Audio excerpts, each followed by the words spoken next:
All right, welcome back, ladies and gentlemen. We are here for another episode of Trini Zone Reacts. It's your boy, Famous Amos, but today we have an interesting video to catch up on. And this is interesting because, I guess we'll be watching a new addition to the Origintrail ecosystem, a new partner, and understanding a bit more about a particular internet safety standard that we are currently pioneering as the Origintrail community.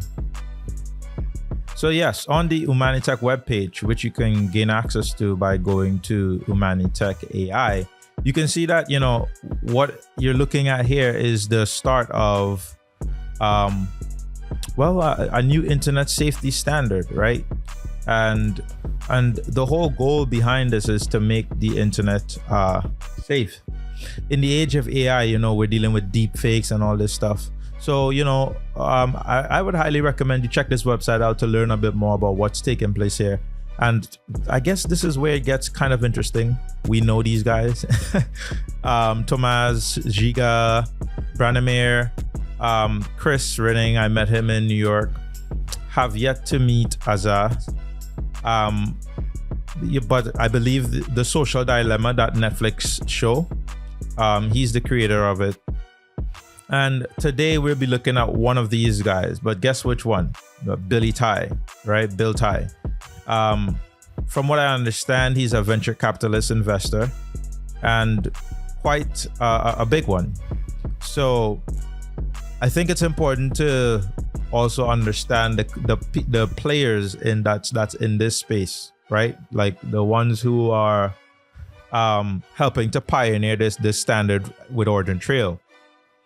And there's a 36-minute video we can just chill out and vibe to and enjoy to learn about this guy in particular. So let's get a good understanding of what he views the future of AI like with humanity.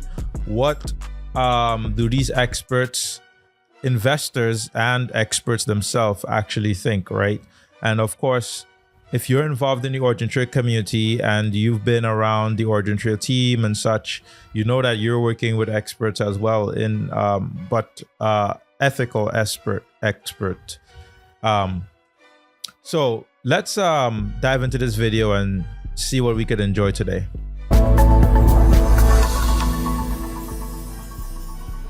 Welcome back, everyone. This is theCUBE's studio in Palo Alto. I'm John Furrier, host of theCUBE. We're here for a special presentation. theCUBE plus NYSE Wired Community presents our Silicon Valley host here is theCUBE and NYSE and the East Coast together, connecting Wall Street and Silicon Valley. Bill Tai is here, venture capitalist, also part of ACTI founder community, ACTAI's acronym, ACTI Global. Bill, great to see you again. It's been a while since you've been on theCUBE. Thank you, John. 2018, pre-COVID. During the whole crypto revolution. That continues. 100,000 Yes. plus Bitcoin. It's stepping up. A lot of people looking good there. Yeah. Good to see that community. How are you doing? I'm doing great. Thanks for coming on. Thank you. So AI Innovators, it's appropriate that you're here. One is your leadership in the community has been phenomenal. And In fact, let me see if I turn on the closed captions for you guys who like to read as well. people who know you know what you're doing. But also, they might not know that you're an amazing tech investor and have great pedigree. One of the early employees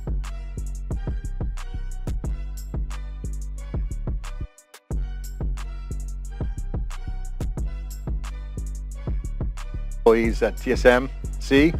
Yeah. You've seen the revolution here. One is your leadership in the community has been phenomenal, and people who know you know what you're doing. But also, they might not know that you're an amazing tech investor and have great pedigree. One of the early employees at TSMC.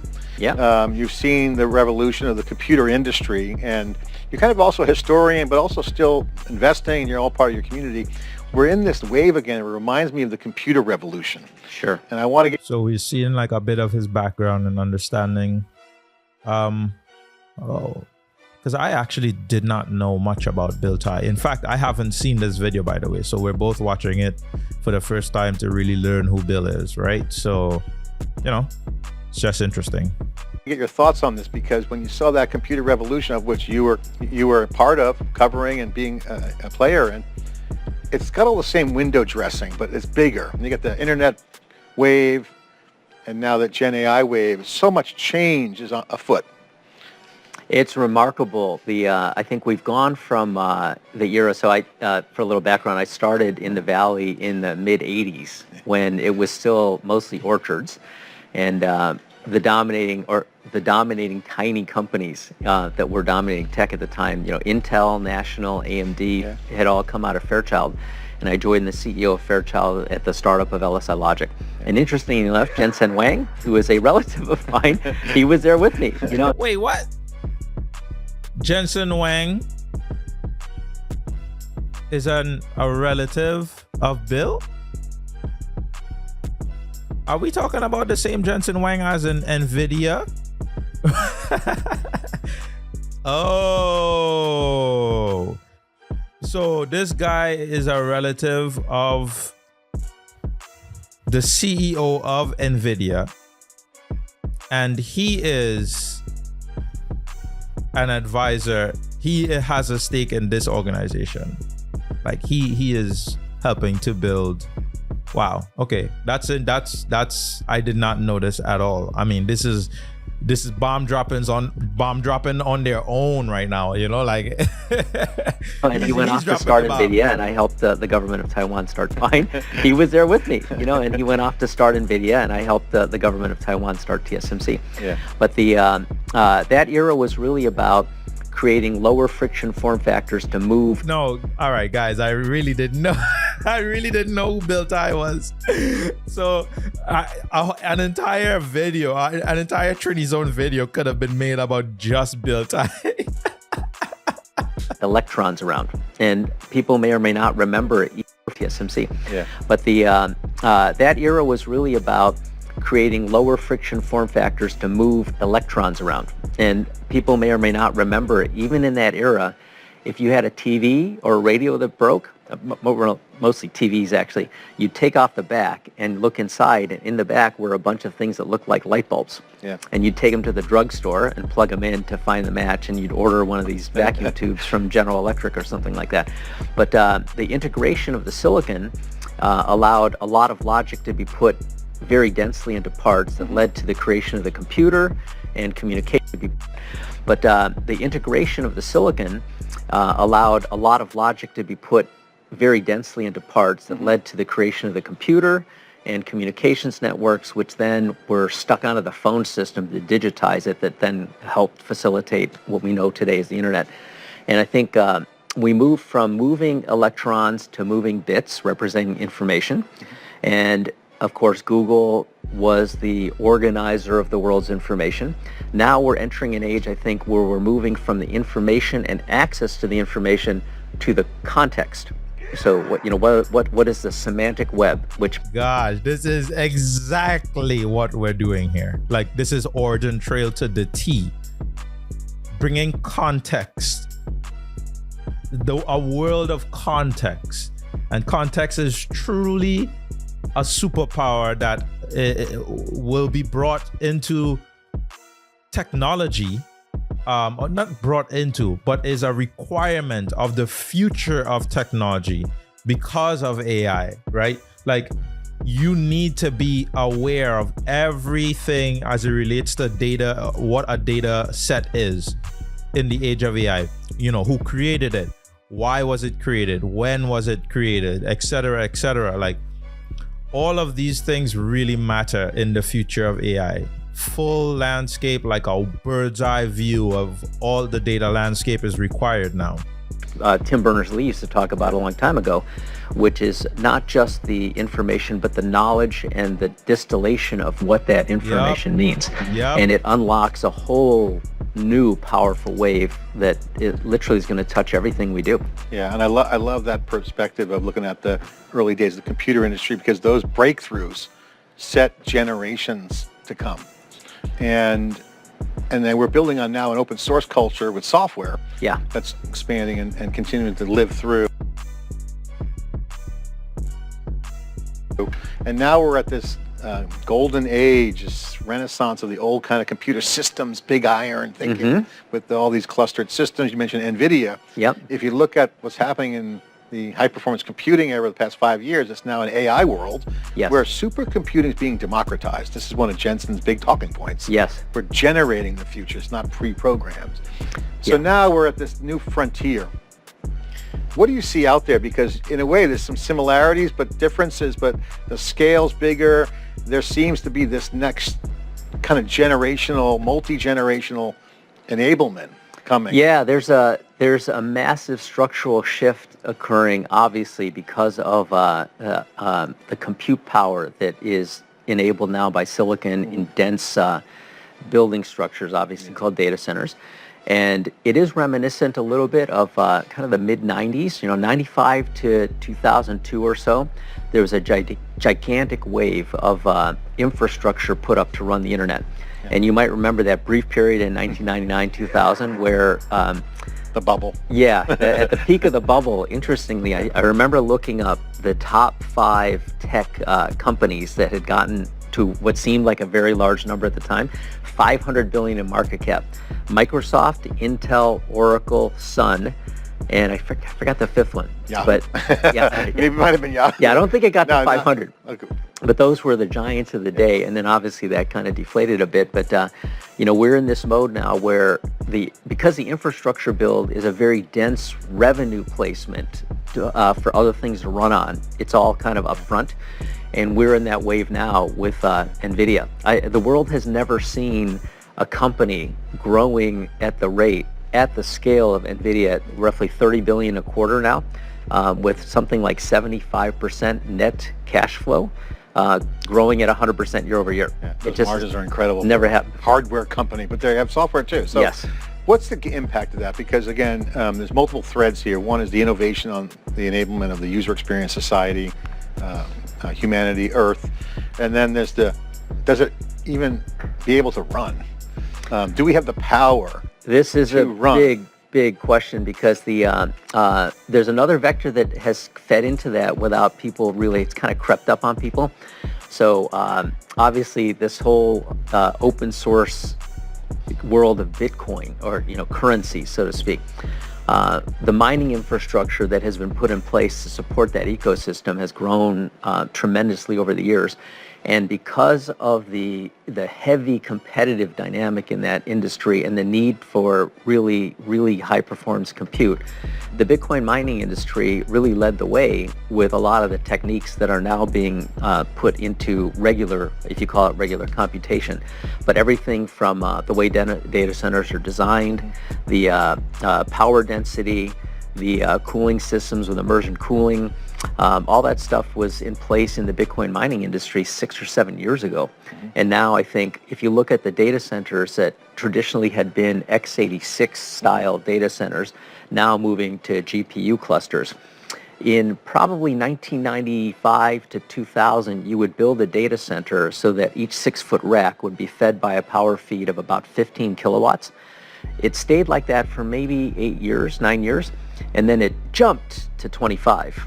Which seems like a big jump percentage-wise, 40% or so. It was like that for maybe another 10 years. If you look at the data centers that are being spec'd today, many of them are being designed for 300 kilowatts per 6-foot rack. That's insane. Right. Because we're trying to just pump that much more compute out to support everything that's being built right now. Even cryptocurrency mining, like you want to have the highest chance, you want to run those algorithms as hard as possible. So yeah, like we are also forcing industry to evolve, which is pretty cool. Like when you think about it, I mean, that's how technology works, right? That's how the advancement of technology works. But this is very interesting. Up from 15 jumping to 25. Now you've got 300, some 500. And so if you combine that little space at 300 to 500 kilowatts, put it in a big building, a lot of the data centers now are being spec'd for 300 megawatts per building, some scalable to 500 megawatts. If you take all of the data centers announced funded, planned to be built out in the next 5 years, the energy consumption is equivalent to about 40 million American homes. And that's on projected new data centers. It was finalized, like already total committed. Data centers or committed. Net new? The ones that are announced, funded, ready to go, and actually in process. And there's more that are being announced that are not in that number. But the 40, so the 40 million homes equivalent. So finish the thought. Yeah, 40 million homes worth of energy, where there's about 100 million American homes that took many, many, many decades to build. So there's like a 40% step up in just energy consumption required in 5 years. And it's obvious that we don't have that, which is why you see the hyperscalers basically committing to bring back 3 Mile Island, which basically failed. They'd rather fix it than build fresh. And you see others like Meta and others now committing to nuclear. I interviewed the head of facilities at Amazon Web Services, that reInvent, and he says, we're thundering away, we're not stopping, and they're deploying more and more. That's on the Amazon side. He did talk about nuclear on that side, so it's a little bit safer, but still, to your point, the power envelopes have changed. So, and also not just the power envelope, also the nature of the power. So people familiar with what happened in the internet era. The nature of the power? I really want to hear. I'm pausing because I'm so excited to hear what he has to say. So far, he's been really, really spot on. Like, he's a mountain, a treasure trove of knowledge, which is so interesting. I didn't know that he was so stacked in knowledge and history and everything. So having somebody like that supporting the team, advising the team, this is like, he feels like a Mark Cuban type of like level investor and supporter. That's how he feels. He feels like literally Mark Cuban, but for tech, in terms of how he understands what he's doing. This guy is legendary. I am actually really impressed that the Origintrail team has him in their roster. Know that the phone companies basically went from circuit switched, like, imagine a wire connecting, calls, to packet switch. So you could Wait, hold on, guys. All right, sorry about that. I had to save my life. Hey, I'm back. Let's go. People familiar with what happened in the internet era know that the phone companies basically went from circuit switched, like, imagine a wire connecting, calls, to packet switch. So you could multiplex with packets of information with headers and footers that would merge and distill, information. If you look at what's going to happen to the power grid, it was originally like telephone networks, built on a centralized model where you burn some hydrocarbons, boil water, turn turbines, and then feed, kind of like a cable network. Now you have on the endpoints heterogeneous sources that are very lumpy. So whether it's solar, it's up during the day, down at night, wind, which is like quite variable. And all of these things are now coming into the endpoint. So imagine like a cable network where you're trying to push video up into the endpoints to have them come out the other side. It's a totally different architecture. So I think the entire grid is going to be rebuilt over the next 30 years in America. Well, let's pause for a second. I want to just unpack that, because that is huge. Let's go back a little bit about the Bitcoin vector, because I think that's something that's interesting too. Sure. That you brought up. The competition now. Bitcoin's not going away. It's 100 and something thousand now. I don't know. It's close today. Yesterday. Yeah, 106 last I looked this morning. Yeah. It's well above its peak, but that's not going away. No. If anything, it's going to be even more demand. I think it's becoming firmly rooted now. Finally. I think it's a done deal. In my Yeah. mind. MicroStrategy made a good bet. Yeah. So Les and the team, good job. But that needs to support an ecosystem. Yes. That's not going away. So the congestion and contention on data centers, to your point, 40 million homes, that's just uncommitted, not future. That's correct. Okay, so now that's a problem. We'll put that on the side for a second. Now back to the grid. What in your mind do you see when you talk to folks around just the ideation around how do you solve the grid re-architecture? Yeah. Is there strategies? What's some of the thought-leading areas people are riffing on around grid? So I grid think computing back in the day was a term in the 90s. Yeah. Now we're back to grid construction and computing. Yeah. What is the future of the grid? So, as I described earlier, we moved from making pieces of silicon that could steer electrons locally to representing bits with electrons to move them through a phone network. Now we're going back to how do you move electrons in a gigantic context-aware cloud where you have awareness of what the endpoints are, where they are logically, and then how to route the electricity inside. So I think what we're going to see is something that is a software-based solution enhanced by AI that adds intelligence to a living network. So if you think about what happened to phone companies in the transition to the internet and things like email, before you would have a point-to-point call and you had awareness of the line from one phone call to another phone call, and so the rest of the network was kind of dead to you. When you moved to TCP/IP and packet switching, you then had a cloud that knew every endpoint, whether it was being used or not. It had an identity, and you could route information from any point to any point. So I think what's got to happen is that the electrical point, being used or not, it had an identity, and you then had a cloud that knew every endpoint, whether it was being used or not. It had an identity, and you could route information from any point to any point. So I think what's got to happen is that the electrical packets, the electrons themselves in an envelope like you would represent an email, are going to have some sort of a intelligence layer on it, a protocol, which allows the source, say like it's coming off of a solar grid. It pushes those electrons into the grid. The output's got to come out somewhere when it gets used, or it gets stored. And so where it is at any one time, the whole system has to know, and that's going to be an intelligence, an AI thing. Yeah, and I think that's great comparison. Going full circle to your point about the computer. Is this guy? He's just, I don't know if to call him a genius, because people who seem like geniuses, but they just have a wealth of experience. So I think it's like he's like omega experienced and just understands how stuff works. Interesting guy. I don't think I've listened to somebody like this before in terms of the way he describes things. He's interesting. Revolution on a small scale. Yeah. And I think, speaking of protocols, what's key word there is protocol. Remember TCP, we all know what that did. Created the open systems revolution. Yeah. And that was just unleashed massive innovation and wealth creation and innovation. But remember, there was also another protocol, UDP, which could send packets and then assemble them at the fly. So when you have this kind of open system, protocols can ride on top for efficiency or use cases. And so this kind of like, we hope, is a tell sign. Is there any advances in your mind, or is a group of people talking about this?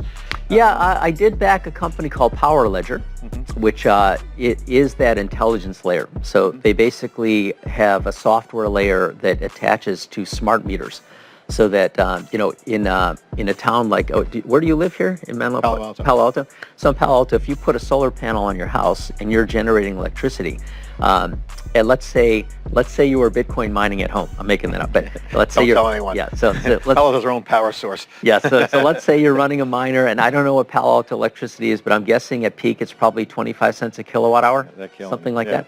Okay. So your neighbor, or your neighbor might be mining, so it's not you. Your neighbor might be mining. A friend. Yes, and paying. I have a friend who's mining.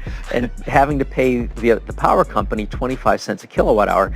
You may have solar panels on your roof that are pushing electrons into the system that the power company is paying you 5 cents a kilowatt hour. I don't know what they pay you, but it's going to not be very much. Why can't you sell your 5 cent a kilowatt hour, or what would have generated 5 cents, for 15 cents to your neighbor, right? Because you're on the same line.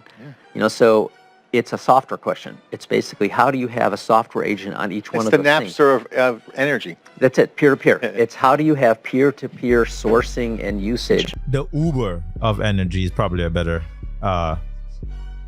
description. But yes, this is fire. Of electricity in a system where... Maybe not better, but a more modern description. Everyone's pushing electrons onto a grid. Yeah. This is a modernization thing, and this seems to be the theme of our generation. As we're at that, again, I love how the lessons we've been through, but it's at another scale. When you have your ACTI meetups and you're with the community, you have a lot of smart people get together and have fun. Obviously, kite surfing, everyone that sees awesome time. But you guys do a lot of seminars and salons. what's the thought? What's the melting pot of ideation? What are some of the big minds thinking about right now in terms of, because you have a confluence of people. Yeah. Well, there's so many different subjects. I'd say the thing that is has been on my mind for a while, even back to 2018 when we were, but was it Bahamas? Bahamas, yeah, Polygon. Bahamas, yeah. If you think about the structural changes to the monetary system, that's big. I'd say there's two general areas that I'm focused on now, which are healthcare and the monetary system. Yeah. And I guess the monetary system, it's a bigger thing, but let's start with that. Yeah, I love that area too. You know that. Yeah, it's crazy. So, obviously, fiat, there hasn't been a fiat currency in the history of the world that has lasted more than a couple hundred years. The American currency system, it was from kind of the ninth Bretton Woods from the 40s until 72 gold standard, and then it broke. So they had to decouple, and we also all know the term petrodollar. Yeah. So as you think about what is currency, currency is essentially either something that was reflective of a store of value like a chunk of gold. Another way to look at it is it's a unit of stored productivity, right? So if everyone worked only to the amount they consumed every day, there would be no excess. You would not need to have savings. But if you work more than you consume, you have extra chits, so to speak, to spend on other stuff. So that's currency. Yeah. So the nature of currency shifted from a store of value model to stored energy in hydrocarbon molecules, right? So once the UK and the USA forced the Middle East to accept dollars as the pricing for oil, any country that wanted to preserve their economy would have to basically either store barrels of oil or store US dollars as a proxy for that oil. So the US and there's risk associated with both. Yes. But the US dollar, as a result, occupied this very special reserve currency status where so much of it is packed away in these countries, storing it up so they can buy oil, that the supply doesn't flood the market. Otherwise, you don't know what would happen if all the stored US dollars and treasuries just gushed onto the market. Where would the dollar go, right? There's not enough demand. So anyway, but it's a plummet. Yeah, it's got this special place. But I think over the last 30, 40 years, creeping up on us has been... He articulates this well. He articulates the entire mission, why crypto is doing what it's doing, why we foresaw that Bitcoin was going to last, and now it is, and most people can't even deny that anymore. So he foresaw all of that, and not foresaw, we all foresaw, all of us in crypto foresaw this change taking place, but he's articulating it really well, even for beginners to just get caught up like that and really get it going. A fundamental shift in the nature of productivity. So I say this in some of my talk, which is if somebody asked you right now to either give up your car or give up your computers and phones, what would you keep? You would keep these, because this is how you're productive. Yeah. So I think we're at a point where all marginal productivity is coming. You wouldn't let me answer that question because I might keep the car. Okay. Well, maybe it's a Tesla. Maybe it's a Tesla. Anyway, the smart car. Yes, it's programmable. It is. They're all becoming that way. Okay. But I think the notion, the value earning is here. It is with this product. Yeah. And productivity is coming from these devices, and I think we're moving to a world where stored productivity isn't so much in hydrocarbon molecules anymore, it's in electrons, right? So if you think about what is Bitcoin, Bitcoin is basically stored excess electricity that you can, cash out for other electricity. It's a form of a battery if, in a conceptual sense. And I think if you look at, for example, in 1990, the Fortune 10, 7 or 8 of the Fortune 10 were oil-based companies, or indirectly, car companies or oil companies. If you look at, for example, it's a little bit apples to oranges, but look at the Mag 7 today, or if you look at the top 10 market cap companies in the world, only one is an oil company. So we've gone through this shift where we've moved from a hydrocarbon marginal productivity economy to electrons, and we're right in that inflection point right now. It shows the value. Obviously, those companies are CapEx data center companies, data companies, productivity enablers. I was once interviewing someone on the Cube, and they said AI scales intellect. Yeah. And so what's your reaction to that as you look at productivity and the human? Yeah. The human, preserving humanity. Sure. Human in the loop is the word today. Yeah. Human in the loop today translates in the future to what? Human in the driver's seat? Now, this is where I think it's obviously going. You see this whole human in the loop thing? That is going to be expired, right? And then there's going to be human and, right? Not human in, human and AI. Or as some would say, transhumanism, where you become one with these systems to reduce latency and bandwidth, right? Like you need close intertwinement with the system. This is just going to be the fastest way to use the system. And if the discussion is always productivity, efficiency, and scalability, then to do that, you always need to reduce proximity most times. The closer you are to something, the faster most times you get to it, right? That fundamental fact does not change even in the world of computing. The closer you are to your next hop or the destination of your packet, the faster it will get there because it goes through less hops. That's a fact. So fundamentally, with how technology develops and how things work, I just cannot see the concept of you staying human being a thing. Your humanity itself will become a limiting factor to the system's design. Fundamentally, we are incompatible because we cannot process as fast in certain areas. So we're gonna start augmenting ourselves slowly but surely. Gonna start augmenting certain capacities. Like, oh, we're just gonna change this little part and then see what happens. And then it's gonna spiral. So I firmly believe that is what's coming. But let's hear his response. Maybe he has a completely different response and something I didn't even think about, because this guy is super impressive. Human augmented? Well, it's basically an aggregate.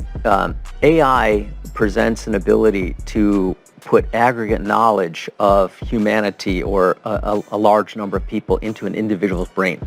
And it's not exactly like this, but in The Matrix. So there's that scene in the where Keanu Reeves is getting shot at. Dodging the bullets, slow motion, bullets are going slow. He's just and then he jumps in the helicopter, and he doesn't know how to fly it, but programs start loading in his head, right? So that's kind of a proxy for what AI kind of is, right? So if you think about, I've had some companies launch very early things, like Canva did a deal with OpenAI and launched Canva GPT well before this giant, wave of consumer stuff. There was a stick figure drawing that I think represents what that is, or AI to the individual. Imagine a big boulder and a tiny stick figure trying to push that boulder. And that's the individual. And then if you imagine a giant stick figure with their hands at the top, able to push it, that's AI. Because in Canva's case, they have 200 million designs being done a month. And so billions of those a year. So nice investment, by the way.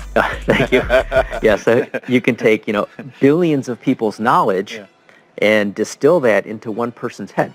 So that person can now just type out, I want a restaurant menu for a Southeast Asian restaurant with 25 items, whatever, and it just draws off of prior work that's similar, and boom, you have it. So the productivity increase is massive. By the way, that's a great example of the Jensen Huang generative.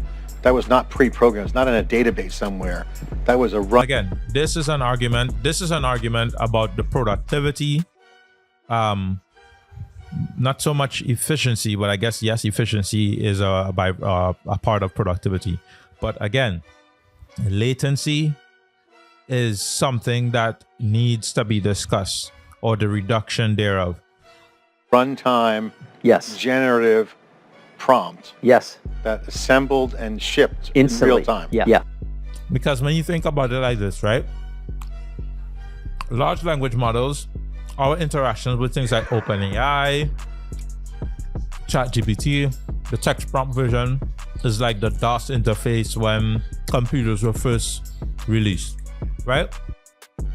Since then, we have GUIs, graphical user interfaces. That's what Windows, that's what like Windows 7, Windows XP, Windows 10, Windows 11, Mac OS, like they have graphical user interfaces on top of their operating systems, right?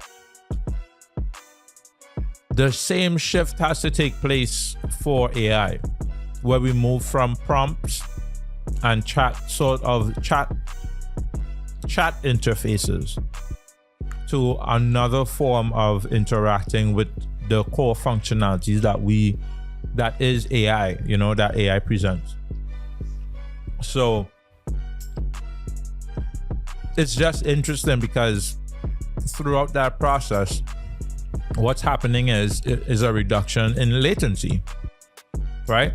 If you're using the DOS interface, it's much harder for people to use that effectively as quickly as using a graphical user interface. Now, that's not entirely true, because if you're like moving between files and folders and stuff, it could actually be faster just using the GUI, the CLI, the interface, right?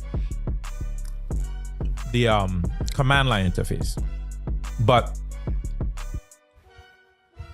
for most people, that abstraction even of understanding, learning commands and doing all of that is a massive boost in productivity, because it also reduces latency. So I think, again, same shift has to take place. So that's a category change. Yeah. In the computer industry. Yeah, and Google, obviously an important dominating company that will have a big role in AI.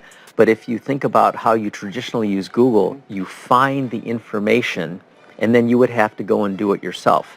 Now it's done for you. So you're moving again from information to the context of the information and the distilled result.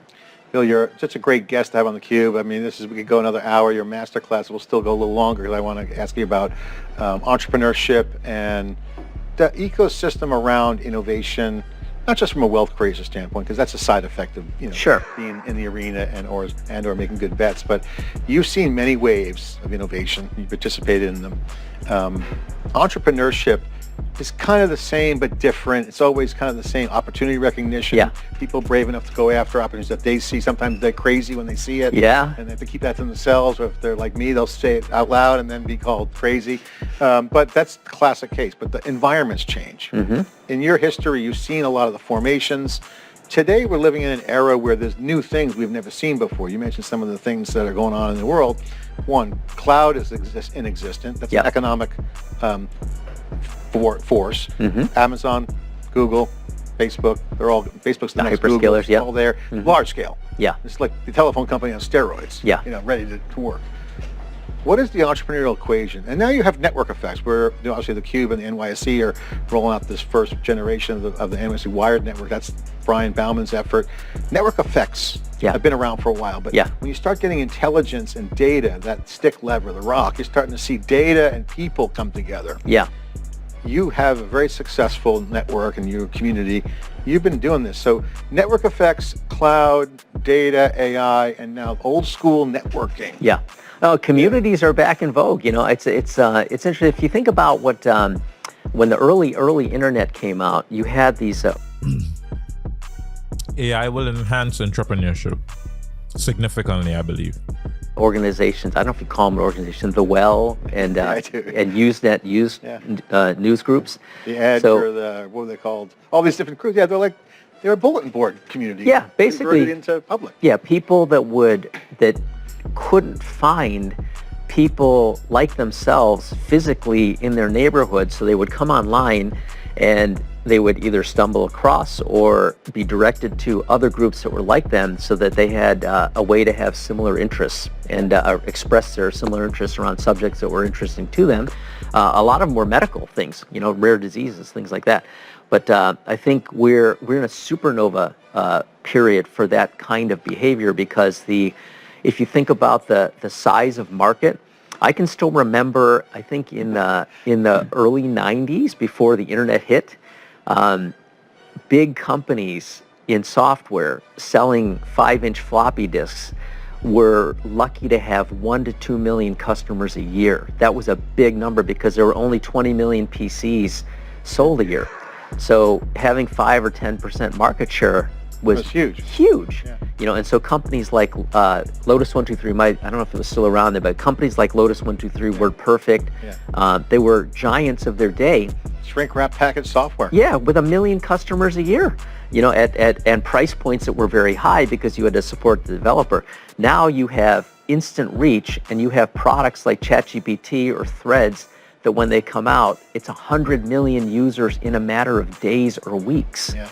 So we have a market size that is 2 to 3 orders of magnitude larger than it was with a reach that doesn't have to be physical distribution. It's all accelerating. You bring up a good point there. PC volumes at that time, again, small numbers, but the online population increased with more penetration. Yes. Classic market. And now it's billions.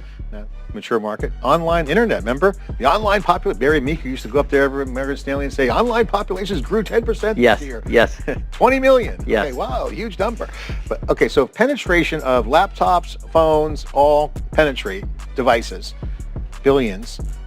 What's the next breakthrough that will have that same onboarding-like dynamic, where it's embryonic, and then the growth of adoption or penetration is a key factor in success, like the PC, like the internet? Is that... Are you talking about hardware or software? Or anything. I think it's generative AI, personally. I think the onboarding of something, the population usage, connects to that. I think it is something in the AI space, and I guess ChatGPT is kind of a proxy for it, because there hasn't been a product that has grown that fast in a long time. Right. And I think as the quality of applications gets better, I think there's going to be sub-markets that just, because people have access so quickly, the penetration rate will go nuclear quicker. Yeah. Bill, it's great to have you on theCUBE. I know you're super busy. I appreciate you spending the time and sharing your insights with the community. For the next minute, let's talk about what you're working on. Put a plug in for ACT Global, ACTI Global. You got events, you got cool people around you, you're growing a community, you have missions. Put a plug in, some of the activities and people you're working with. Yeah, ACTI Global, just so people know what that name is, it's an acronym for Athletes, Conservationists, Technologists, Artists, Innovators. Yeah. And it's a eclectic, interesting mix. It started as a bunch of kiteboarding techies from Silicon Valley that would go to Maui every year and just kite together. But over time, our functions got a little bit bigger and deeper, and people started, because they were all kind of creating companies, they would start to show each other their products and what they were building. Canva got basically put together on a kite trip. We launched Zoom when it was a year old on a kite trip. So you'll try anything. No, and that's true. People that kiteboard have that attitude. They are willing to try. So I think, and they're willing to fund those companies. By the way, that's the tastemaker alpha originators, because Canva, obvious now, not obvious then. Zoom struggled. Early on. Oh, the first 4 years really hard. Okay, so what? Yeah, so cool environment. Okay, what else? But obviously, people that kiteboard, they're used to failing all the time and getting back up and I'll going. Fit right in. Yes, because you can't. There's so many variables. It's a multivariate equation. You just got to keep at it. So they make for great entrepreneurs, and I think when you get a whole bunch of them in the same place that listen to each other's, sparkly ideas, the funding will flow and people will join the project. And they have different perspectives too. You get the mixed, it's a melting pot of skilled, creative, smart people. Okay, so what's the coolest thing you did this year? As a group? No, or just you group and project, or you, surfing in the Arctic, or climbing Mount Everest. What have you like? 2 weeks ago, a bunch of us were just in Australia. Kiting a bunch of places, but Woodman Point and Safety Bay. We have a snow kite group coming up in St. Moritz in 3 weeks. We're going to hit an island in the Philippines in February. So we have 4 or 5 things. We did a longevity function. I'd say if there's a new thing that everybody in our community is really interested in. All right. Well, fundamentally, seems like we got to the source of like what we really want to see here today. Bill is actually an OG. He's a legend in the game. I didn't even know myself. Yeah, this is really interesting. So guys, if you like this content, like, share, and subscribe. Let me know what you're into, what else you want to check out. But I feel like, this is really important to understand why people like him are getting involved with Origintrail. These people are like trendsetters, trailblazers. So maybe next time we dive into this guy, right? Anyway, Humanitech AI, come on, check it out. Have a good one, guys.